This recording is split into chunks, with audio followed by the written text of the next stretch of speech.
Hello বন্ধুগণ, আজকে আমরা ডাইরেক্ট ফেজ তার এবং নিউট্রাল তার দুইটা টু ওয়ে সুইচের মধ্যে কানেকশন দিয়ে একটা বাতিকে দুই জায়গা থেকে নিয়ন্ত্রণ করব। তাহলে আমরা কানেকশন শুরু করি। প্রথমে আমরা লাল তারটা প্রথম টু ওয়ে সুইচের এক প্রান্তে কানেকশন করব এবং দ্বিতীয় সুইচের অন্য এক প্রান্তে লাল তারটা আবার কানেকশন দেব এবং আমাদের লাল তার কানেকশন হয়ে গেছে। এখন আমরা কালো তারটা প্রথম টু ওয়ে সুইচের দ্বিতীয় প্রান্তে কানেকশন দেব এবং অন্য টু ওয়ে সুইচের দ্বিতীয় প্রান্তে কানেকশন দেব।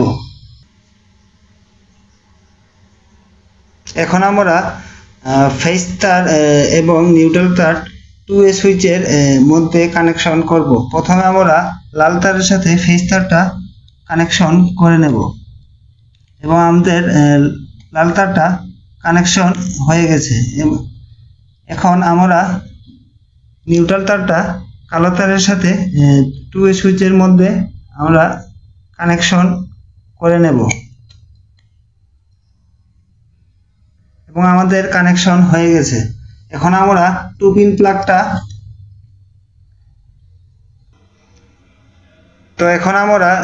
টু পিন প্লাগটা সকেটের মধ্যে লাগিয়ে লাইনটা ঠিক আছে কিনা টেস্টার দিয়ে চেক করে দেখব। প্রথমে আমরা টেস্টার দিয়ে চেক করে দেখব যে আমাদের লাইনটা ঠিক আছে কিনা। এখন দেখলাম আমাদের লাইনটা ফেজ তারে এবং লাল তারের মধ্যে কানেকশনটা ঠিক আছে। এখন আমরা আবার টু পিন প্লাগটা খুলে নেব। এখন আমরা হোল্ডারের দুই প্রান্ত দুইটা টু ওয়ে সুইচের মধ্যে একটা লাগিয়ে নেব। প্রথম একটা টু ওয়ে সুইচে হোল্ডারের এক প্রান্ত এবং অন্য টু ওয়ে সুইচে হোল্ডারের কেবলের অন্য প্রান্ত আমরা লাগিয়ে নেব।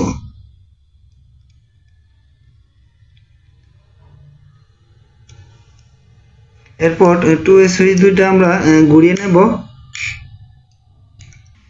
এখন আমরা টু পিন প্লাগটা সকেটের মধ্যে কানেকশন দেব এবং দেখুন আমাদের বাতিটা জ্বলে গেছে। এখন আমরা সুইচিং করে দেখব যে দুই জায়গা থেকে আমাদের বাতিটা নিয়ন্ত্রণ করা যায় কিনা।